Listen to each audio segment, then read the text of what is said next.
Hi everyone, I'm Dr. Dave and this is Frugal Foot. Okay, well we're going to continue our series on plantar fasciitis, and this is common causes for plantar fasciitis. If you haven't already watched the video on what is plantar fasciitis, we'll go back and watch that one first so you have the correct definition. Okay, common causes of plantar fasciitis. So you have to understand the anatomy here and to understand what's going on. So the plantar fascia, it's located on the bottom of the foot. It originates at your heel bone, okay, and it basically travels underneath your foot to the base of your toes.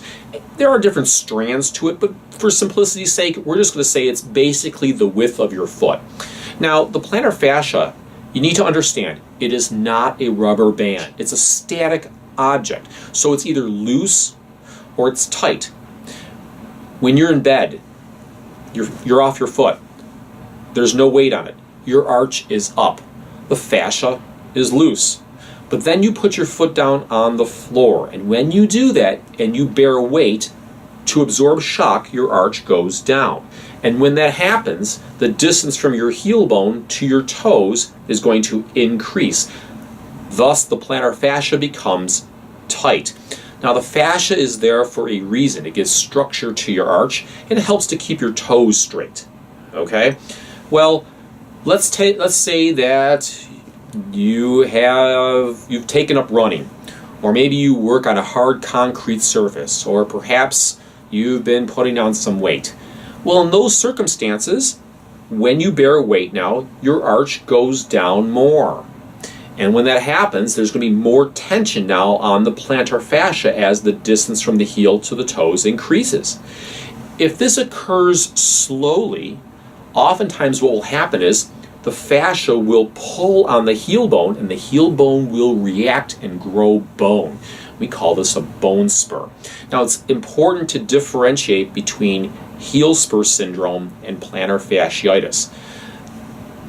I find that in most cases, the heel spur is irrelevant. There are a lot of people that come in that have plantar fasciitis that have heel spurs, and there's many people that come in with plantar fasciitis that have no heel spurs. It seems, in my experience, that the people that don't develop heel spurs are the ones that went out and did something more violent, more sudden. Maybe they want to get in shape, and they started taking up jumping jacks, and they're going up and down, up and down. Every time they do this, bam, bam, bam. There's just no time for the fascia to create a spur by pulling on it.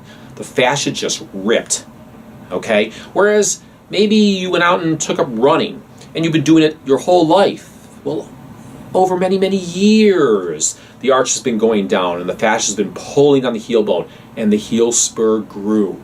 But eventually, the heel spur stops growing, but the tension continues and the fascia rips. When the fascia rips, now you can have the itis, the inflammation to the back end of that word fascia, and now you have plantar fasciitis. So in this situation, what we've discussed then is that the cause of plantar fasciitis is basically your arch going down too far, causing the foot to expand. Basically, the heel to the toes lengthens, the fascia finally gives out, and it rips. That's what plantar fasciitis is.